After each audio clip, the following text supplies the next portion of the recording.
Welcome, ladies and gentlemen, to Truth on the Tracks. I'm Brandon Turbeville, your host. Tonight is March 21st, 2016. The show is being pre-recorded on March 19th, 2016, for logistical reasons, but we will be discussing current events nonetheless. But please bear that in mind in case events change over the next couple of days. We've got a lot to talk about tonight. We're going to be trying to discuss the Russian pullout, the Russian withdrawal out of Syria.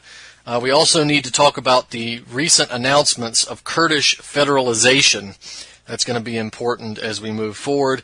And of course, we need to talk about Lebanon as well. So a lot to talk about in regards to the Middle East tonight. We're going to try to cover that as much as we can. Also, we'll probably make some commentary regarding the 2016 elections, if possible, and a number of economic and social platform points that we mentioned a couple of weeks ago here on the show, and that we will be getting posted up on the website as soon as possible. Now, speaking of the website, if you go to BrandonTurbeville.com, you're going to be able to see a lot of new articles posted up there, and of course, the site's been updated a great deal, so you're going to see not only the new articles, but you're going to see the Twitter feed, which I encourage you to go follow me on Twitter. If you're on Twitter, the handle is at Brandon Turb, that you can follow me there, so I encourage you to do it. I'm also on Facebook, Brandon Turbeville on Facebook. Go add me as a friend, follow me there as well. And, of course, BrandonTurbeville.com is where you'll want to be. A free book is available on the website, ways to donate. There's also links to other Twitter feeds and websites available there on BrandonTurbeville.com. Also an interview done with Mashreg News Agency, interview regarding the Russian withdrawal. That is posted up there in the Persian translation and the English translation. And of course, if you ever want to see these articles in other languages, then you can always go to the translate button and just pick your language. I don't know how good Google Translate is of some of these languages, but it's decent enough for you to get the idea. Now, just before we begin, I want to remind you that if you want to catch Truth on the Tracks here every Monday night, 9 p.m. Eastern Standard Time, UCY.TV is where you want to be, UCY.TV/TT for Truth on the Tracks. Every Monday night at 9 p.m. If you want to follow my work, there's a number of websites, activistpost.com, naturalblaze.com, arrowofwisdom.org, and of course, BrandonTurbeville.com. Again, BrandonTurbeville.com. Please go there and follow the work that's been posted. There's also events, contact information, links to the books, and other relevant information and action plans there as well. So we're going to be talking about that. Now, before we get into anything else, I want to mention the Middle Eastern situation. I guess we should start with the question of the Russian withdrawal, since that's been making the rounds in mainstream media and the alternative media with a lot of hype to go around. So, a recent announcement by Vladimir Putin that was made on, I believe, Monday, March 14th, but the announcement, or maybe perhaps not Monday, but Sunday, I believe, the announcement was made by Vladimir Putin that Russia was beginning a withdrawal of military personnel and equipment from Syria on March 15th. They're beginning on March 15th. The Western corporate media, of course, has just gone crazy with speculation that Russia's evacuating the country, that they're retreating, that they're giving up on their military objectives. And this is, of course, it comes at the same time where the Western media is claiming that Russia's bombing hospitals and that they're bombing civilians. Of course, no evidence of that whatsoever. There is evidence, very clear evidence. It's been proven that the United States has bombed a hospital in Afghanistan, but that's rarely discussed. Now, again, the Western press is presenting the Russian announcement as a total withdrawal and a quick move out the exit door in Syria. And, of course, people have been both pro-Assad and anti-Assad are all sharing their opinions on the alternative media as well as the mainstream media. Even a lot of people on the pro-Assad side and the pro-Russian side are actually opposing the Russian scale down because they are fearing that the Russians are abandoning Assad. Now, at the crux of this opposition is the fundamental misunderstanding of what the withdrawal actually is, and that's what we're going to try to talk about. So what is this withdrawal that we keep hearing so much about? Despite the presentation of the Russian announcement as a total pullout from Syria, coming with everything except pictures of Syrian civilians hanging on the bottom of helicopters or airplanes being dumped off of aircraft carriers out at sea, the withdrawal is really only a reduction of specific military personnel and specific equipment. So the withdrawal is not really a withdrawal in the sense that most people would understand it. It's actually being presented that way by Western outlets for propaganda purposes. But remember that Putin has made it clear that the Tartus port will remain open, and it has. He's made it clear that the air bases Russia has established and operated are going to remain functional. They are. Russia has stated it's going to continue to drop bombs on ISIS, and that's exactly what they're doing. On the night before the withdrawal was scheduled to begin, Russian planes obliterated a number of ISIS strongholds near Palmyra. So that should tell you where they're going with that. Now, you need to understand that this Russian withdrawal is not a retreat. It's a scale down of specific forces and a minor readjustment of strategy. Well, maybe not minor, but it's a readjustment of strategy nonetheless. So we need to point out that the Russian objectives were never to seize and hold Syrian territory as an occupying force. That was the plan of the Americans, but it was not the plan of the Russians. The Russian objectives here were to disrupt and defeat ISIS and shore up the Assad government. Russia has done that, and Russia's continuing to do that. There's no reason to speculate that this is a retreat. It's not. Only a specific amount of personnel and airplanes, for instance, have been transferred out of Syria, and it's a fairly small number. The Russians are continuing to bomb ISIS, and they're continuing to bomb al-Nusra and other targets. This is not a retreat. But there are some questions. For instance, why would Putin announce a partial withdrawal, especially since we can presume that he would be well aware of the way in which he would be represented in the Western press? Why would Putin feel the need to make the announcement public at all? Why not simply make the directive and allow the directive to be carried out and then maintain the public perception that Russia is still fully involved in Syria?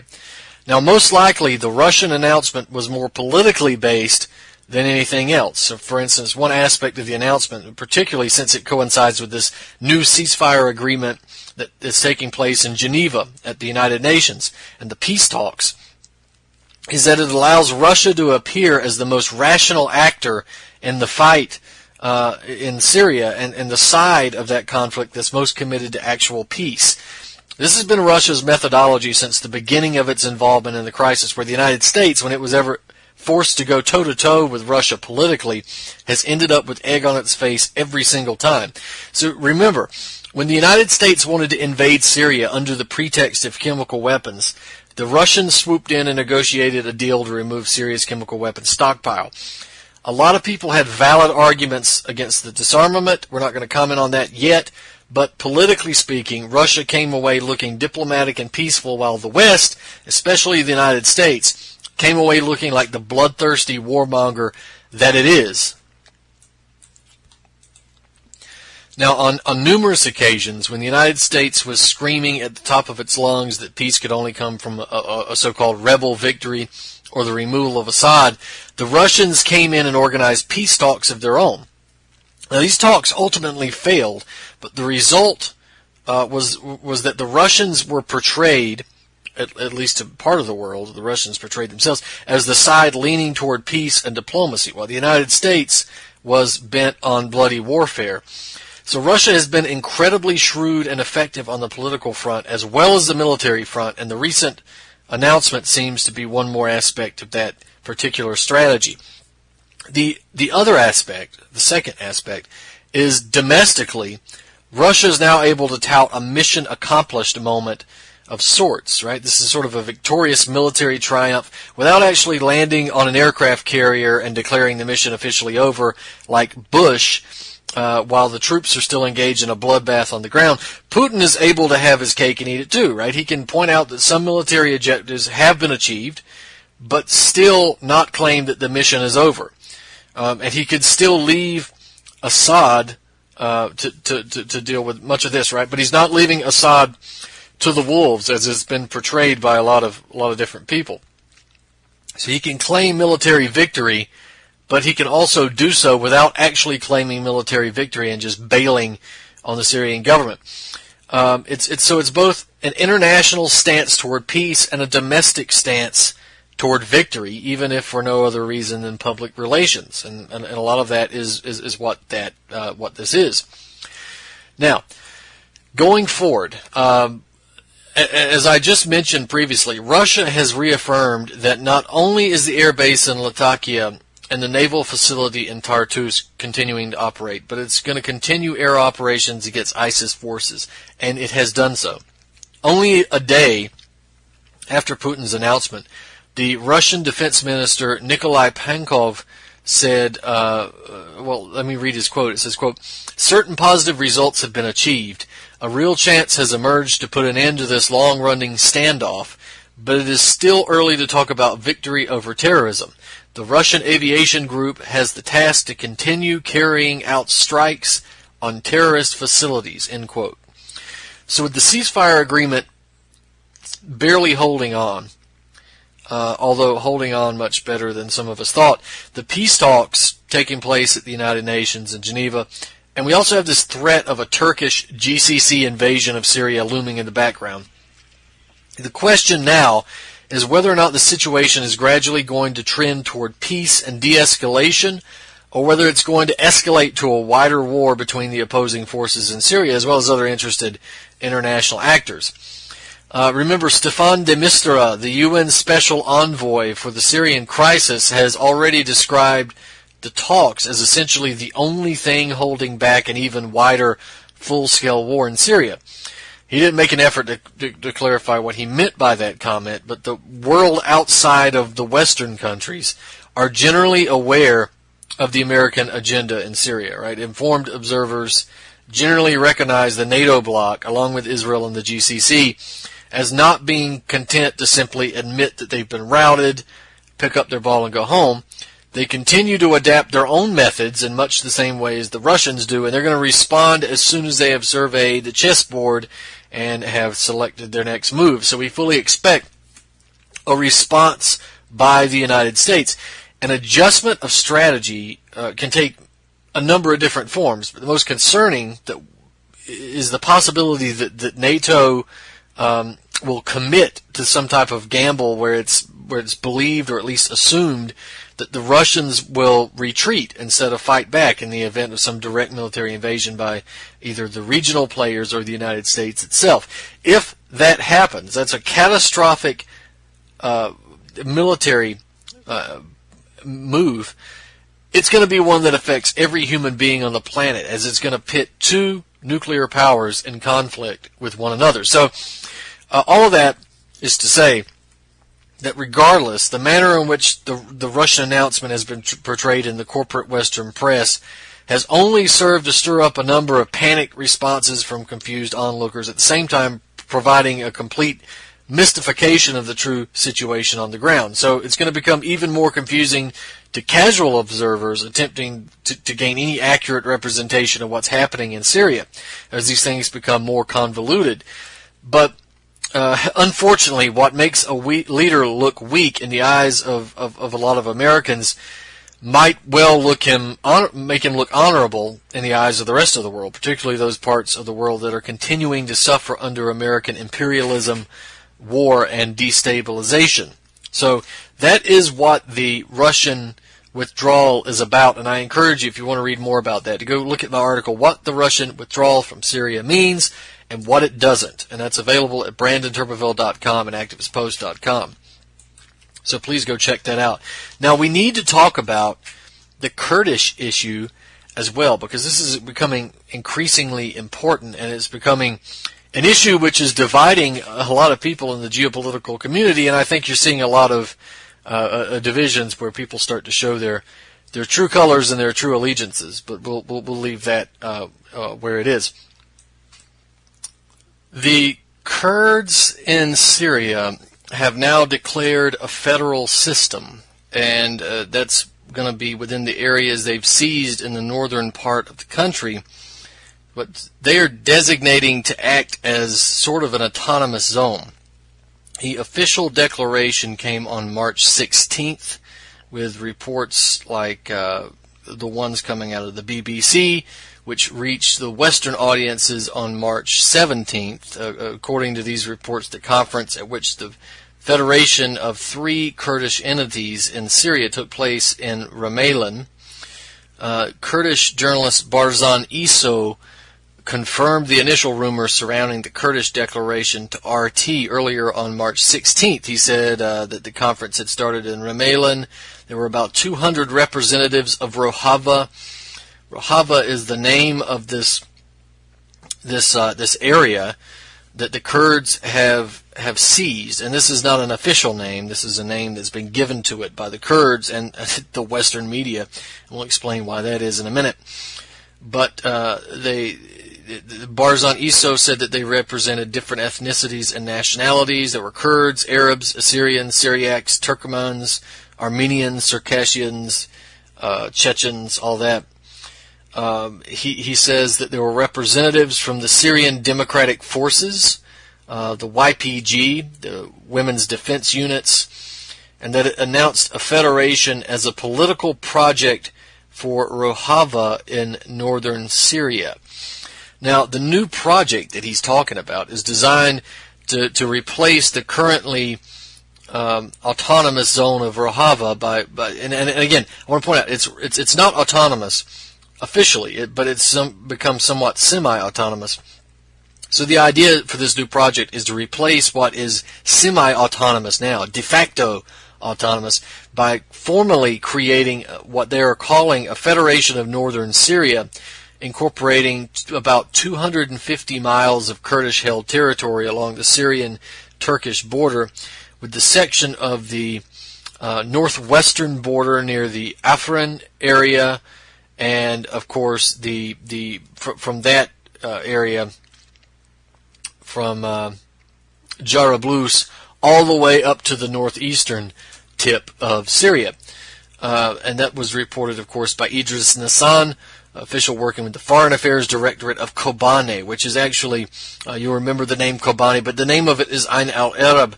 This is the Syrian name. The name Kobane was a name given to it rather recently. I do believe the word Kobane means company in Kurdish, and it was, I believe, named after a rail company that had been going through. The name Ain al-Arab means Arab Spring. That does not mean the 2011 color revolution, but it means a spring, like a spring of water. It's the Arab name, the Syrian name, not the Kurdish name, Ain al-Arab, but the Western media always calls it Kobane. Why? That'll become clear as we move on. But we want to go through what this system is supposed to be, first of all. So before I go off on different tangents, let's describe what the system is supposed to be, and then all of the parties that are interested will get into some of that.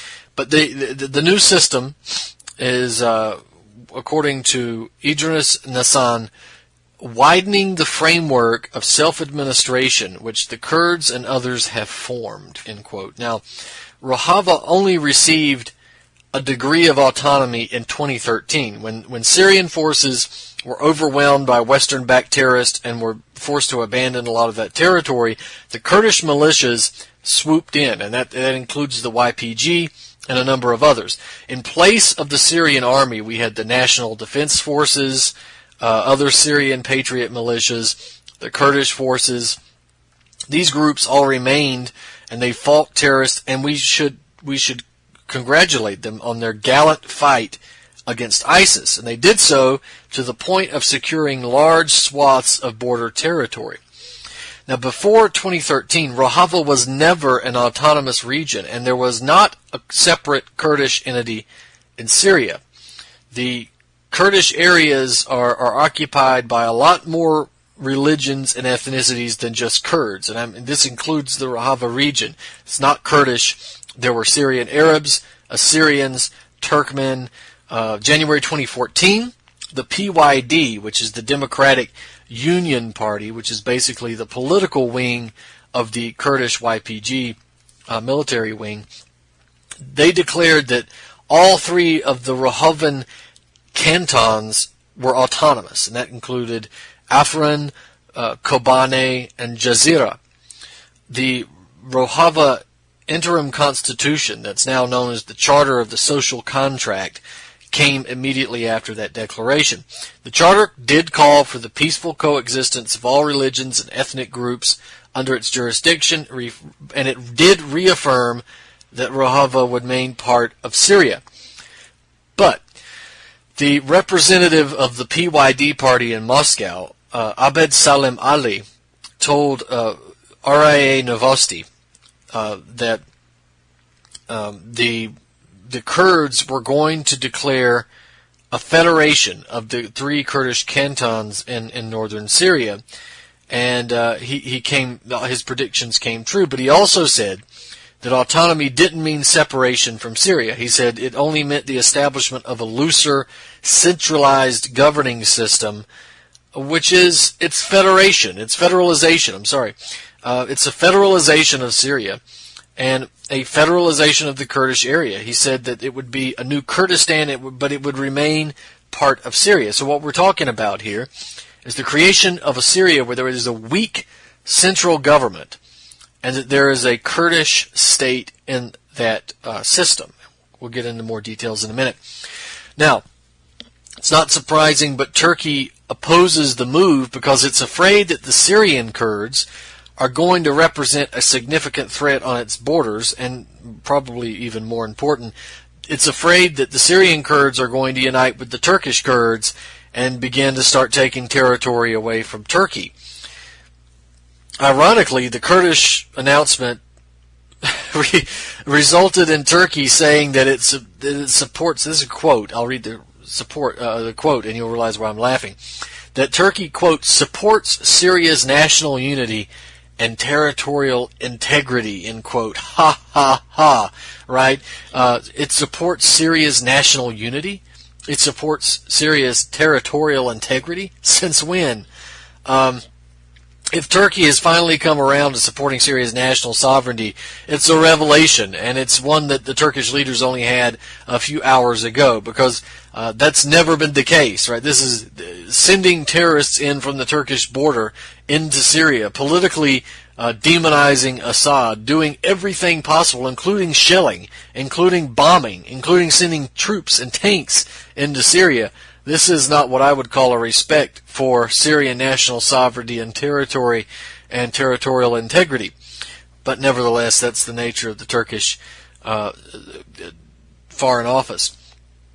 So, the legitimate Syrian government is also rejecting federation plans for obvious reasons. And it's funny that we now have a situation in which Turkey and Syria can somewhat agree that there shouldn't be a federalized Kurdish canton, an autonomous zone on the Turkish border. Now, Bashar Jafari, head of the Syrian government delegation at the United Nations Geneva talks, he was quoted as saying this. He says, drawing any lines between Syrians would be a great mistake, end quote. He pointed out the Syrian Kurds are an important part of the Syrian people, but he's saying that drawing these artificial lines are a mistake.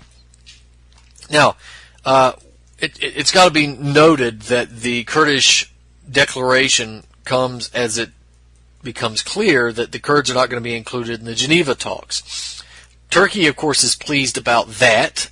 It argued, of course, that the Kurds should be excluded, and there's evidence to say that the Kurds were excluded at Turkey's request. The Russians have repeatedly contended that the Kurds should be involved in the process.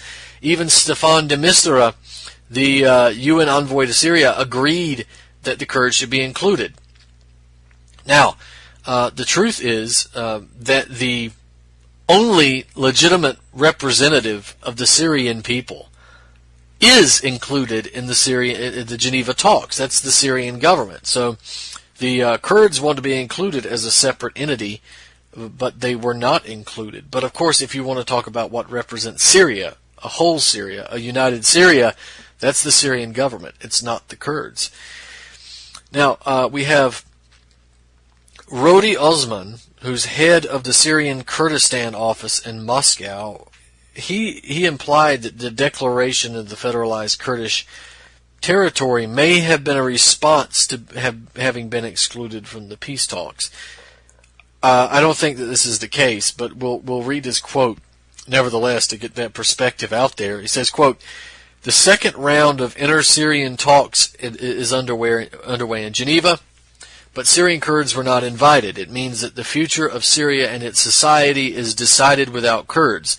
In fact, we are pushed back into a conservative, old-fashioned system which does not fit well with us. In light of this, we see only one solution, which is to declare the creation of the Kurdish Federation.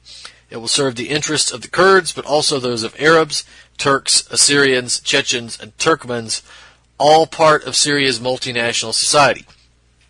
Given the complicated situation in Syria, we would become an example of a system that may resolve the Syrian crisis." End quote. Bashar Jafari stated that the talks should not have begun with the absence of about half or two-thirds of all the opposition, but he said nothing about the Kurds. That's because the Syrian government is the representative of the Syrian people. They don't need the Kurds there, since there are, of course, differences between Syrian Kurds and Kurds in Syria. That's a big difference. If you're a Kurd in Syria, well, you could be from Iran, you could be from Turkey, you could be a nationalist, you could be a Kurdish nationalist, you could be many things. But to be a Syrian Kurd means that you're a Kurd, but that you're Syrian first, and that you're part of Syrian society. So the question is, are you Syrian Kurds, or are you Kurds in Syria? To Mr. Osman. Now, the Kurdish exclusion from the political negotiations is not the only possibility as to why the Kurdish federalization plan has been announced, since the federalization plan that comes to us has been the idea and the concept proposed by the United States only weeks ago. And this is why it's so interesting, not only with the timing, but also with the actual specifics of the plan. Now, the Kurdish announcement of federalization is concerning for a couple of reasons. Not only because the increased tensions between different parties in Syria, but also because of the negative effects it might have in regards to the success of the peace talks taking place in Geneva. As a result of the Kurdish announcement, which took place only days into the discussions, we now have a new element introduced into the conflict that's going to prove difficult to fully negotiate around, since the Kurds are not included in the dialogue, and because of an actual peace agreement being accepted by the two parties in Geneva. If it's accepted, the Kurds are now going to interpret that as having been imposed upon them, as opposed to witnessing a plan of natural development and agreeing to it. And to be clear, though, that the Kurdish entity, the Kurdish cantons or the autonomous zone or whatever the federalization that they've declared, is not a separate political actor, since it's part of Syria, right? It's part of Syria, and the Syrian government delegation is representing its country, not the Kurds. It's representing Syria. It's the sole legitimate delegate to represent Syria. So, but with all that, we have to realize that the declaration of a federation in northern Syria, the Kurds have attempted to essentially separate themselves, even if it's only to a degree, even if it's not total independence. This is still a separation. And they are also fracturing a line of resistance to Western-backed terrorists and Western geopolitical interests during the peace talks and afterwards. What's more concerning is how the Kurdish declaration matches up precisely with the Western so-called Plan B for Syria, and it does so quite well. That plan, of course, that Plan B is the fracturing of Syria into separate states based solely upon religion or ethnicity.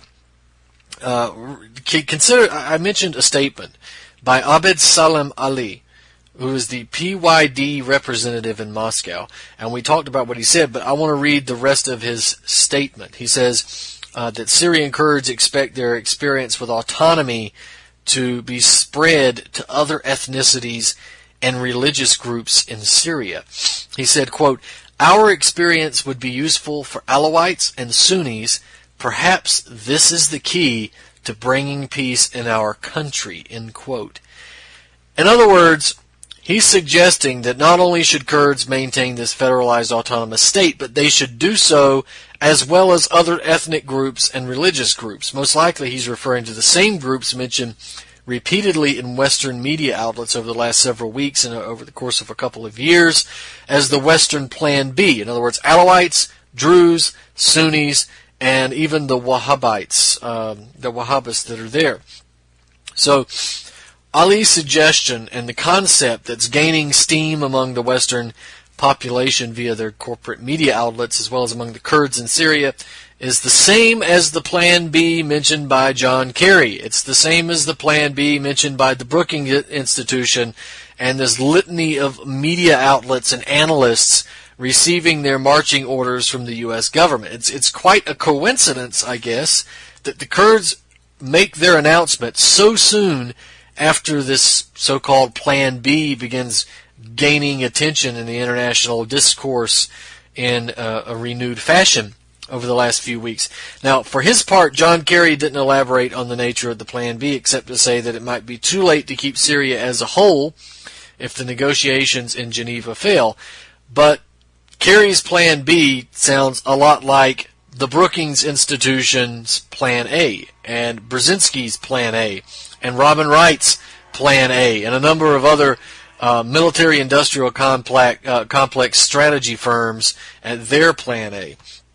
So we need to look at this. Consider the op-ed published by Reuters and written by Michael O'Hanlon entitled "Syria's One Hope May Be as Dim as Bosnia's Once Was," where he suggests in this article and argues this article that essentially the only way Russia and the United States will ever be able to peacefully settle the Syrian crisis is if the two agree to some type of weakened and divided Syria broken up into separate pieces, of course based on religion and ethnicity.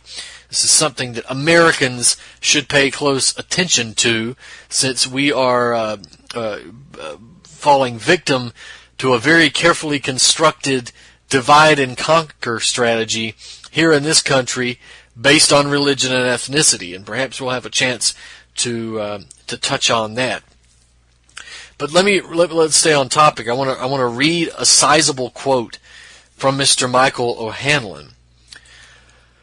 Quote, "To find common purpose with Russia, Washington should keep in mind the Bosnia model designed in the fierce Balkan conflicts of the 1990s. In that 1995 agreement, a weak central government was set up to oversee 3 largely autonomous zones.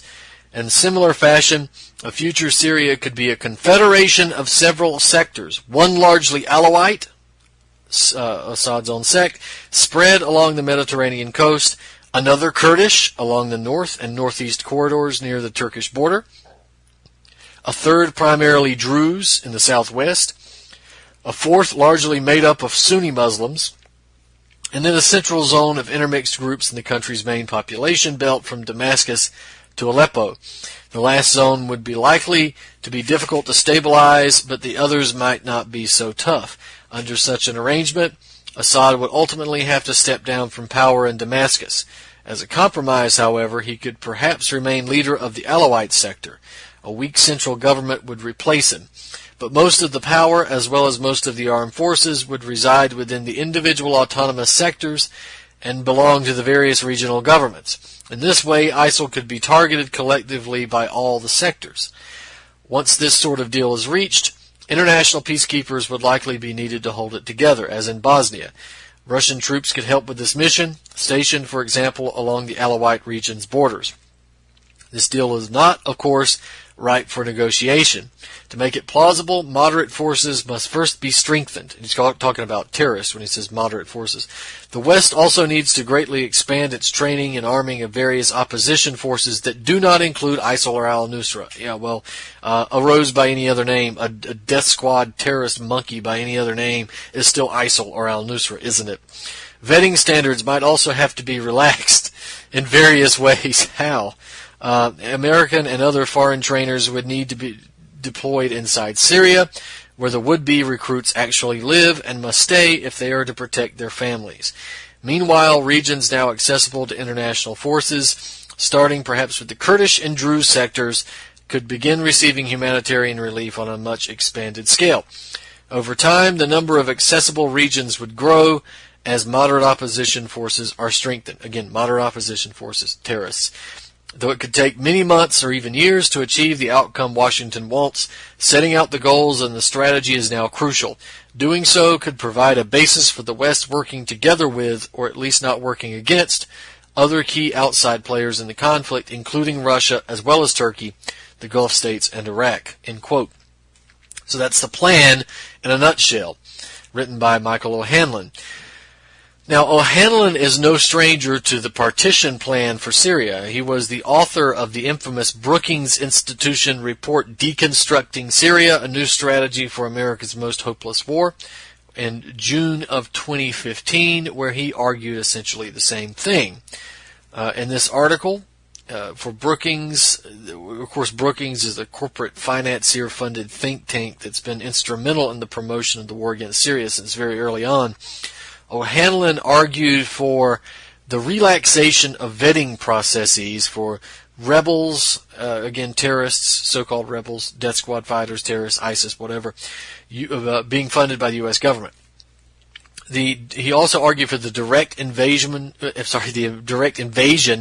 of Syria by NATO military forces. He argued for the complete destruction of the Syrian government and for the creation of safe zones, or no-fly zones, as a prelude. Now, he also mentioned in that policy paper the creation of a confederal Syria. In other words, the breakup of the solidified nation as it currently exists, and essentially the establishment of a system is what we just described in his earlier article. And this is what he wrote then, quote, "The end game for these zones would not have to be determined in advance. The interim goal might be a confederal Syria with several highly autonomous zones and a modest eventual national government. The confederation would likely require support from an international peacekeeping force if this arrangement could ever be formalized by accord. But in the short term, the ambitions would be lower, to make these zones defensible and governable, to help provide relief for populations within them, and to train and equip more recruits so that the zones could be stabilized and then gradually expanded." End quote. Now, what does this plan remind you of? If you are a regular listener to this show, you should immediately be screaming the Zbigniew Brzezinski method of microstates and mini-states, because that's exactly what it is. That method is the construction of weak, impotent states based on ethnicity, religion, race, real or imagined, any kind of identity politics, but without the ability to resist the will of either larger nations or coalitions or banking and industrial corporations. That's the Brzezinski method. It can be read about in the Grand Chessboard, which is available, and you can buy it. It's relatively cheap. Now, the Syrian Kurdish forces, whether willingly or not, they've played an essential role in terms of playing right into the hands of the architects of the plans that are currently underway to destroy and degrade their country, and is set in motion by the NATO powers themselves. Now, we need to take a look more closely at what the plan is to break up Syria. We'll look at the Syrian stands, because there's a number of stands here in Syria that are going to be created if the federalization plan is allowed to continue. So we've discussed the Kurdish area, the Kurdistan, and we've talked about the borders that have essentially been declared by the Syrian Kurds, which essentially line up with the ones drawn by Western strategists and war designers years ago.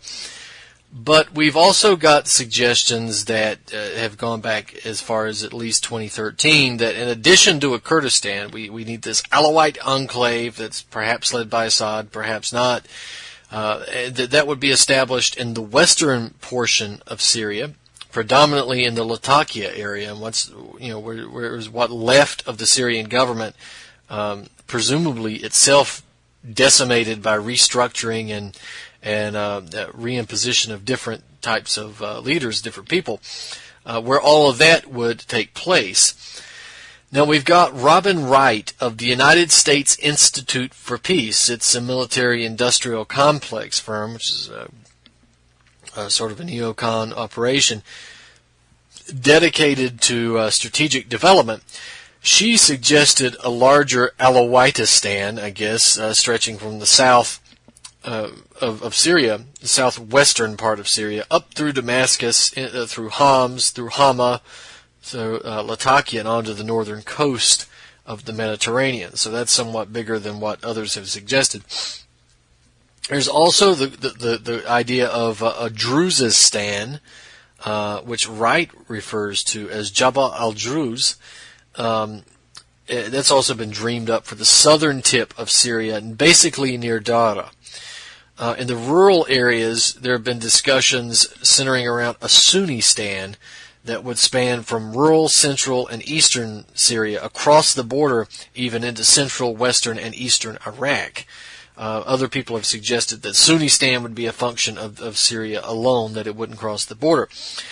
But we've got other strategists that's even gone further, suggesting that they should appease the Wahhabis, the terrorists that have been imported by the West, and form a Wahhabistan, essentially, in between Iraq and Syria. And these aren't the official names, these are the names that we're giving it, which is essentially the same territory that's occupied by ISIS today. So it would function as a barrier between moderate and anti-NATO forces in Iraq and Syria, and then it would cut off a major supply route for Syria and Hezbollah coming from Iran in what would be left of Syria. Now, this is what Robin Wright has to say. This is what she writes. Quote, Syria has crumbled into 3 identifiable regions, each with its own flag and security forces. A different future is taking shape. A narrow statelet along a corridor from the south through Damascus, Homs, and Hama to the northern Mediterranean coast, controlled by the Assad's minority Alawite sect. In the north, a small Kurdistan, largely autonomous since mid-2012. The biggest chunk is the Sunni-dominated heartland. Over time, Iraq's Sunni minority, notably in western Anbar province, and site of anti-government protests, may feel more commonality with eastern Syria's Sunni majority. Tribal ties and smuggling span the border. Together, they could form a de facto or formal Sunnistan. Iraq's south would effectively become Shiite-stan, although separation is not likely to be that neat. The dominant political parties in the 2 Kurdish regions of Syria and Iraq have long-standing differences, but when the border opened in August, more than 50,000 Syrian Kurds fled to Iraqi Kurdistan, creating the new cross-border communities. Masoud Barzani, president of Iraqi Kurdistan, and I should add, U.S. and Israeli intelligence asset, has also announced plans for the first summit meeting of 600 Kurds for some 40 parties in Iraq, Syria, Turkey, and Iran this fall. We feel that conditions are now appropriate, said Kamal Kirkuki, former Speaker of Iraq's Kurdish parliament, about trying to mobilize disparate Kurds to discuss their future. New borders may be drawn in disparate and potentially chaotic ways. Countries could unravel through phases of federation, soft partition, or autonomy, ending in geographic divorce. Other changes may be de facto. City-states, oases of multiple identities like Baghdad, well-armed enclaves like Misrata, Libya's third-largest city, or homogeneous zones like Jabal al-Druz in southern Syria might make a comeback, even if technically inside countries. End quote. Now, remember, we've also got former ambassador to the United Nations, neocon John Bolton, writing an op-ed for the New York Times where he argued for the Balkanization of Syria also and for the creation of a Sunnistan. He was relatively blunt in his article, and he admitted openly that the new state is, quote, unlikely to be a Jeffersonian democracy for many years, end quote. Well, that's to say the least. But he followed that statement up with a bizarre admission that, quote, this is a region where alternatives to secular military or semi-authoritarian governments are scarce. Security and stability are sufficient ambitions, end quote. Now, it's funny that comment would have negated the stated public objectives of the war against Assad by the Obama administration in the first place. But it's also making it clear that freedom and democracy were never the true aims of the United States, that the aims of the United States were to overthrow Bashar al-Assad and destroy Syria as a functioning state.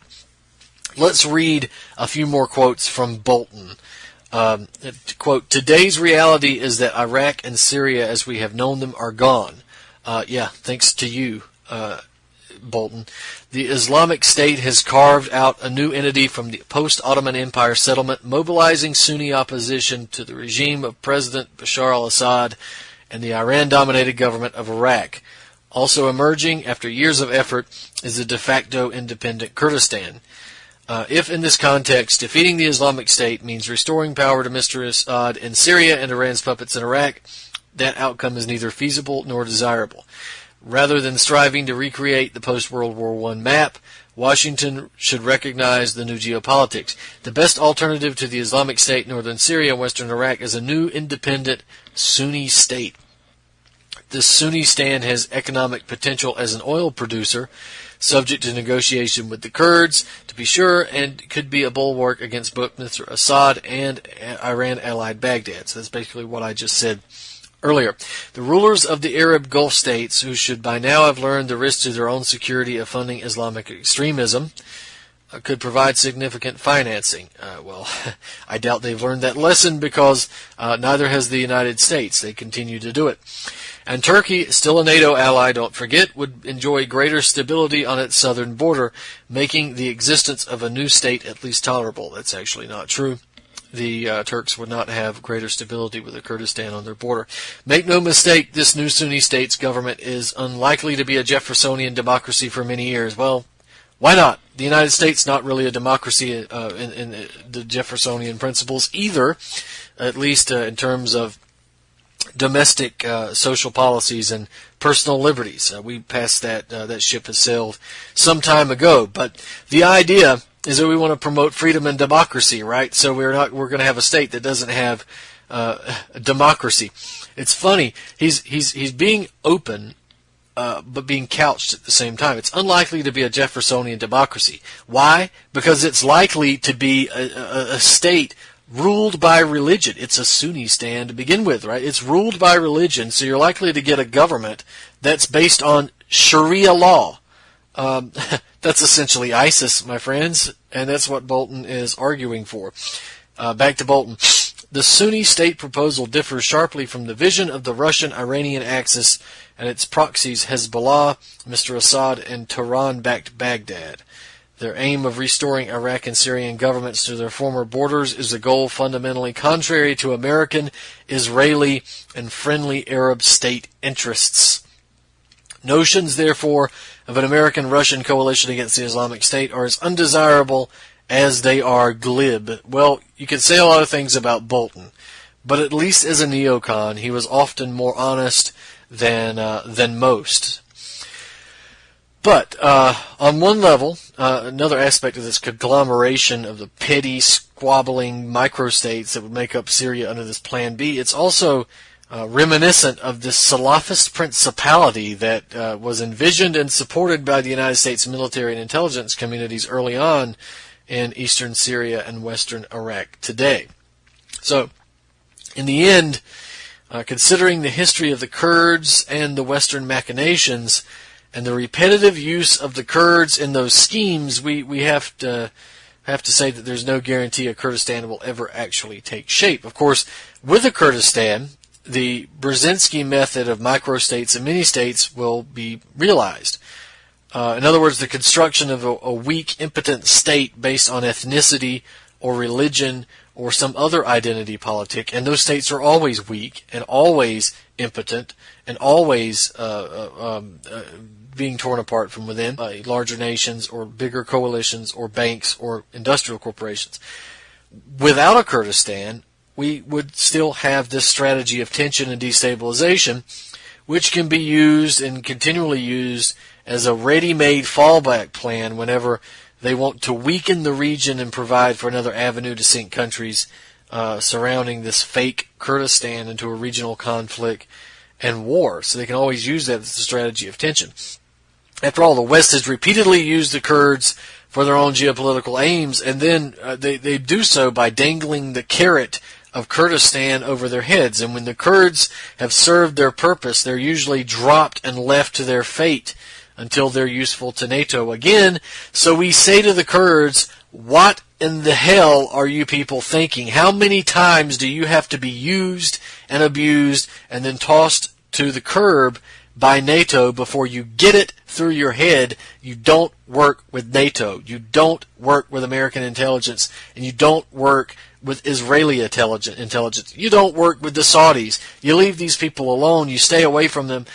Every time they tell you something, every time they put a hand on your shoulder, their other hand is pulling out the dagger that they can stick into your back. How many times do you have to get screwed by NATO and the United States before you realize that it's all a scam? Now, all of that, of course, we can pick up again next week, because this is going to be something that is continually developing. We've got a couple of more minutes left. I'm not going to be able to get into the situation about Lebanon this week, so we're going to table that until the next week's show. I also want to talk about the domestic situation in the United States. The 2016 elections, of course, are very interesting, because what we're seeing here is an elaborate operation of divide and conquer. Not only to place Hillary Clinton in office, and she's clearly the oligarch choice, but to use Hillary Clinton or any figure in the left. They're also using Bernie Sanders, because Bernie has no choice, but he has no hopes of actually becoming president, so he's expendable. Or at least expendable is earlier than Hillary Clinton would be. And then Donald Trump on the right, the clown show of Donald Trump.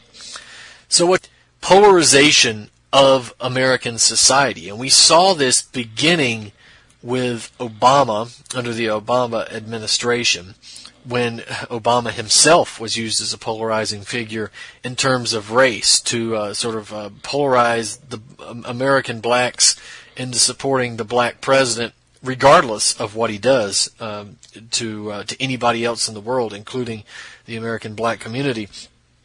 And of course, now we have the presidential election, which is helping galvanize whites also. And you have a number of different groups. You have, of course, the white liberals who are supporting either Sanders or Clinton. No amount of victimhood and white guilt will suffice for these people to try to push this on other people with self-respect. And on the right, you have a group of very bitter, angry, militaristic, fascistic elements of American society that are bringing themselves and rallying themselves around. And of course, you've got the Clinton crowd as well as the Black Lives Matter crowd, which are, of course, rallying themselves in often racist groupings to further antagonize white groups as well, that now come out and you see the polarization of white groups, where these groups come out and espouse certain racial ideologies or racist ideologies, and it feeds on itself. You get the blacks fighting the whites, and the blacks and whites fighting the Hispanics, and the Hispanics fighting the whites, and vice versa. You get all this stuff going. At the same time, you can also stir up gender controversy, right? Whether it's trans, whether it's gay and lesbian, whether it's simply male-female with feminism coming into play. You can turn men against women, straights against gays, all of that stuff. All of that comes into play. Religion also. It's funny that in time, it's not funny at all actually, but we see a resurgence of really strict, fanatical religion, whether it's Islam, whether it's Christianity, it's all going in that direction. And it's a fact that whenever you have a situation such as what we have today, when the economy is going down the tubes, when empire is spreading out across the globe and is only parasitizing civilized society, when you have a police state at home, everything is becoming against the law. American society is falling apart at the seams, and poverty is increasing by the day. When you have these types of situations, particularly when you compound that with the fact that you have non-stop propaganda, whether it's radio, television, movies, internet, video games, all of this stuff that is serving a purpose to not only guide American and global society in a general direction of totalitarianism and a lack of individuality and essentially transhumanism is sort of an end game. Not only is it gearing them to support wars and to support banks and foolishness such as that, not only is it guiding them in different, what should we say, anti-morality directions, moral ambiguity, moral subjectivity, postmodernism, and foolishness like that. Not only is it doing that, it is increasingly polarizing American society, whether it's in terms of race, religion, etc. And when you have situations like this, people tend to retreat to tribalism. They retreat to being around members of their own race and distrusting the others. They tend to be around members of their own religions who are becoming more fanatical and distrusting the others, and so forth. Their own gender or their own different identity group, whatever that group is, people tend to gravitate to them and become more radical, more fanatical, and more polarized.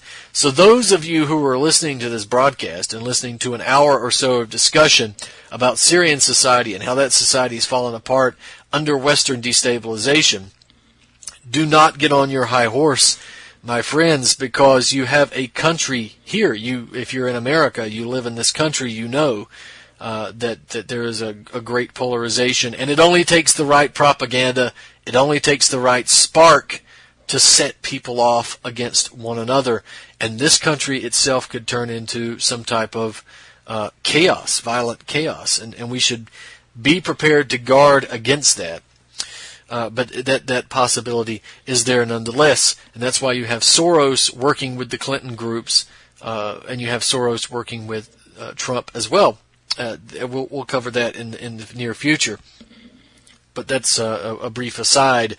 So I would encourage everyone, if you can, to step away from the propaganda and to try to engage people in a rational fashion as much as you can. But this is something that we're going to pick up with next week. Ladies and gentlemen, this has been Truth on the Tracks. I'm Brandon Turbeville. We'll see you next week.